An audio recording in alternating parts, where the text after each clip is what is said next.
ស្រស់គឺត្រូវជាតិគ្នាខ្លាំងមែនទែនសម្រាប់កំពឹសជាមួយកូនត្រីយើងលាងទឹកលាងឲ្យស្អាតទុកវាសម្រាប់ទឹកសិនមកយើងមកបុកគ្រឿងម្ដងសម្រាប់គ្រឿងនេះគឺរបៀបដូច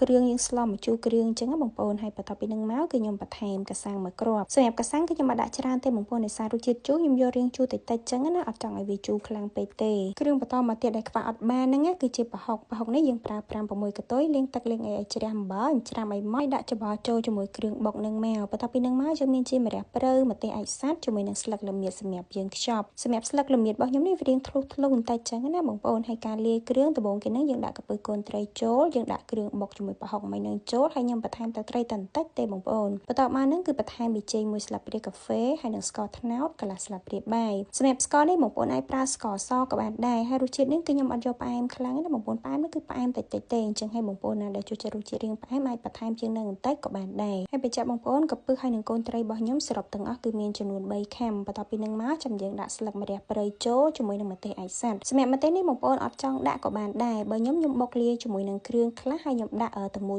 អញ្ចឹងខ្លះអញ្ចឹងណាបន្ទាប់ពីយើងច្បល់វាចូលជាតិរួចរាល់អស់ហើយចាំយើងយកវាមកខ្ចប់មកសម្រាប់អានេះពីដំបូងខ្ញុំគិតថាយកទៅអាំងទេបងប្អូនប៉ុន្តែដោយសារតែស្លឹកល្មៀតរបស់ខ្ញុំនេះវារៀងធ្លុះអញ្ចឹងណាបើសិនជាយើងយកទៅអាំងទៅគឺវាហូរទឹកចេញអស់តែកាលណាហូរទឹកចេញអស់គឺខ្សោះអត់ឆ្ងាញ់ទេបងប្អូនអញ្ចឹងហើយគឺខ្ញុំសម្រេចចិត្តយកវាមកអប់មកសម្រាប់ការអប់នេះគឺខ្ញុំទ្រាំស្លឹកល្មៀតហើយរុំវាឲ្យជិតហើយយកទៅដាក់លើភ្លើងគឺយើងប្រើភ្លើងតិចមែនទេណាបងប្អូនហើយអត់មានបន្ថែមទឹកបន្ថែមអីទេសម្រាប់ទឹកហ្នឹងគឺវាចេញពីកំពឹសចេញពីកូនត្រីរបស់យើងនឹងនិយាយទៅវាអត់ខ្លោចឆ្នាំងទេបងប្អូនកុំឲ្យតែយើងបើកភ្លើងក្តៅខ្លាំងសម្រាប់ការអប់នេះប្រហែលជាខ្ទង់10នាទីអីហ្នឹងគឺវាឆ្អិនហើយបងប្អូនដូចដែលខ្ញុំបានបង្ហាញអញ្ចឹងអានេះអត់មានដាក់ទឹកដាក់អីណាបងប្អូនវាអត់ខ្លោចបានទេអានេះគឺបងប្អូនអាចភ្លក់មើលហើយថែមថយគ្រឿងបានទេប៉ុន្តែគឺយើងអត់ទាន់លើកចុះពីលើភ្លើងហ្នឹងឯណាបើសិនជាស្ទើរអីបងប្អូនអាចបន្ថែមឲ្យច្បល់វានៅលើហ្នឹងបន្តិចទៅប៉ុន្តែគ្រាន់តែថាយើងកុំច្បល់វាធ្ងន់ដៃពេកវាអាចនឹងធ្វើឲ្យកំពឹសកូនត្រីរបស់យើងបែកម៉ត់អត់សូវឆ្ងាញ់អញ្ចឹងណាសិនជាបង